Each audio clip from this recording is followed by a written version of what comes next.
మరో బ్రేకింగ్ చూస్తున్నాం. గొర్రెల పంపిణీ స్కీమ్లో జరిగిన అక్రమాలపై ఏసీబీ ఫోకస్ పెట్టింది. అవినీతికి పాల్పడిన అధికారులు ఓఎస్డీలను విచారించేందుకు గ్రౌండ్ వర్క్ స్టార్ట్ చేస్తుంది. ఇందుకోసం నిపుణుల సలహాలు తీసుకుంటున్నది. గొర్రెల పంపిణీలో అక్రమాలు జరిగాయంటూ గచ్చిబౌలి పోలీస్ స్టేషన్లో పశుసంవర్ధక శాఖలో ఫైల్స్ మాయమయ్యాయని నాంపల్లిలో కేసులు నమోదయ్యాయి. వీటికి సంబంధించి పశుసంవర్ధక శాఖ అసిస్టెంట్ డైరెక్టర్లు రవికుమార్, కేశవసాయి, మాజీ మంత్రి తలసాని శ్రీనివాస్ యాదవ్, ఓఎస్డీ కళ్యాణ్ పై గచ్చిబౌలి, నాంపల్లి పోలీస్ స్టేషన్లో కేసు నమోదు చేశారు. ఈ రెండు కేసులో ఎఫ్ఐఆర్లు ఏసీబీకి ట్రాన్స్ఫర్ అయ్యాయి.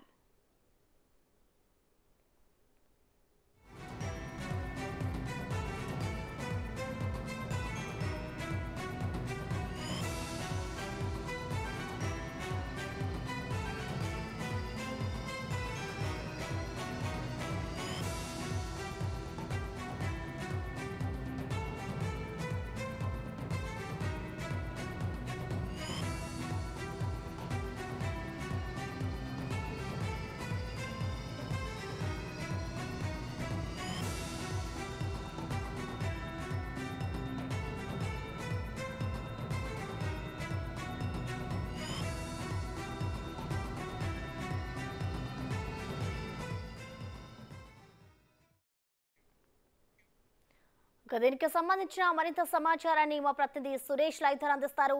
సురేష్, చెప్పండి, గొర్రెల స్కామ్ లో ఏసీబీ విచారణ ఏ విధంగా సాగుతోంది? ఈ కేసులో ఎవరెవరికి నోటీసులు ఇచ్చే అవకాశం ఉంది సురేష్?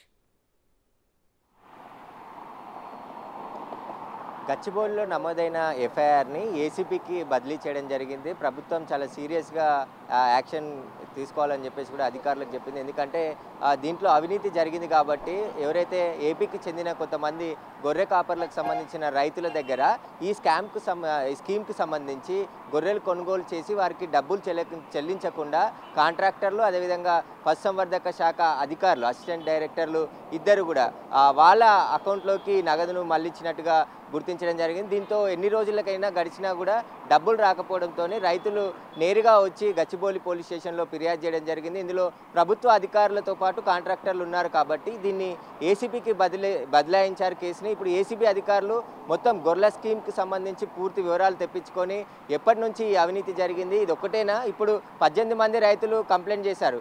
కానీ చాలా సంవత్సరాల నుంచి ఈ స్కీమ్ నడుస్తుంది కాబట్టి గతంలో ఎలాంటి అవినీతికి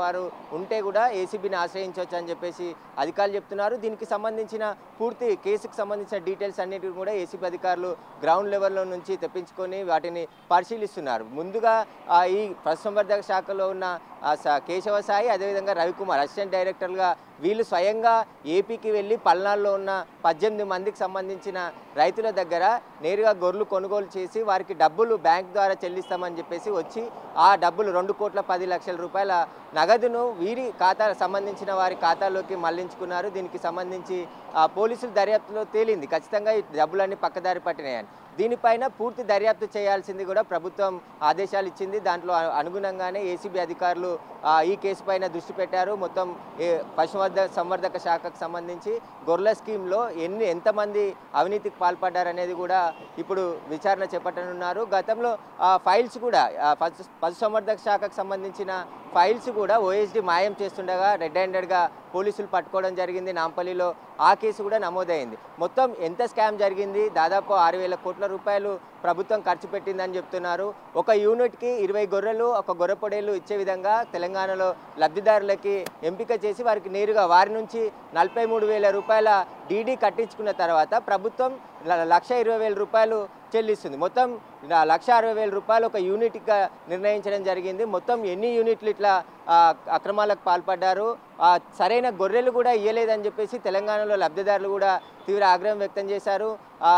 1,60,000 రూపాయలు చెప్తున్నారు కానీ 1,00,000 రూపాయల విలువ చేసే గొర్రెలు కూడా మాకు ఇవ్వలేదు, అన్ని చిన్న గొర్రెలు ఇచ్చి వాటిని పెద్ద గొర్రెలుగా చూపించే ప్రయత్నం అధికారులు చేశారు, వాళ్ళు ఇచ్చినయే మేము తీసుకున్నాం తప్ప మాకు నచ్చినవి ఎక్కడా కూడా ఇప్పించలేదని చెప్పేసి కూడా ఇక్కడ లబ్ధిదారులు కూడా ఆందోళనకు దిగారు. నేరుగా మాకే ఆ డబ్బులు చెల్లిస్తే మేమే మాకు వచ్చే గొర్రెలను కొనుక్కుంటాం కదా 1,60,000 విలువ చేసేటివి. ఇందులో దళారులు, కాంట్రాక్టర్లు, అదేవిధంగా పశుసంవర్ధక శాఖ అధికారులు వీళ్ళంతా కమిషన్ తీసుకొని మిగిలినది లబ్ధిదారులకు చేరే విధంగా చేస్తున్నారు. కానీ ఇక్కడ పల్నాడు కేసులకు సంబంధించి నేరుగా మొత్తం 18 మంది రైతులకు కూడా 2,10,00,000 రూపాయలు డబ్బు చెల్లించకుండా నేరుగా మొత్తం అధికారులు కొట్టేయడం జరిగింది. దీనిపైనే కేసు నమోదైంది. దీనికి సంబంధించి పూర్తి ఆధారాలు రైతులు పోలీసులకు సబ్మిట్ చేయడం జరిగింది. వాళ్ళ అకౌంట్ల నెంబర్లు, వాళ్ళని సంప్రదించిన కాంట్రాక్టర్లకు సంబంధించిన నెంబర్లు అన్నిటిని కూడా ఇచ్చి కేసుకి దర్యాప్తు చేసి తమకు డబ్బులు ఇవ్వాలని చెప్పేసి కూడా డిమాండ్ చేశారు. ఇందులో పశుసంవర్ధక శాఖతో పాటు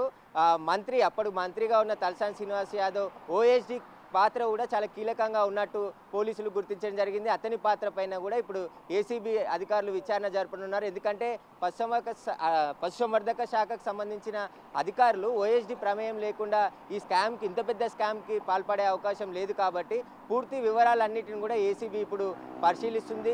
ఎవరెవరికి నోటీసులు ఇవ్వాలి, ఇందులో ప్రభుత్వ ఉద్యోగులు ఉన్నారు కాబట్టి ఏసీబీకి సంబంధించి విచారణను జరపాలని చెప్పి ప్రభుత్వం నిర్ణయించింది. అందులో భాగంగానే ఏసీబీ డీజీగా ఉన్న సివి ఆనంద్ ఆధ్వర్యంలో ఈ కేసు దర్యాప్తు కొనసాగనుంది. మొత్తం ఎవరెవరు అవినీతికి పాల్పడ్డారు, ఎంత అవినీతి జరిగింది అనేది పూర్తి దర్యాప్తులో తేలుతుంది. ముందుగా ఈ నలుగురిని విచారించే అవకాశం కనబడుతుంది. ఎందుకంటే కాంట్రాక్టర్లు ఇద్దరు, అదేవిధంగా అసిస్టెంట్ డైరెక్టర్గా ఉన్న సాయి, అదేవిధంగా రవికుమార్, వీళ్ళ నలుగురిని మొదట ప్రశ్నించి మొత్తం తీగ అంతా కూడా లాగితే ఈ డొంక కదిలే విధంగా ఉంది. మొత్తం ఎన్ని కోట్ల అవినీతి జరిగింది, ఎన్ని కోట్ల డబ్బులు పక్కదారి పట్టాయి.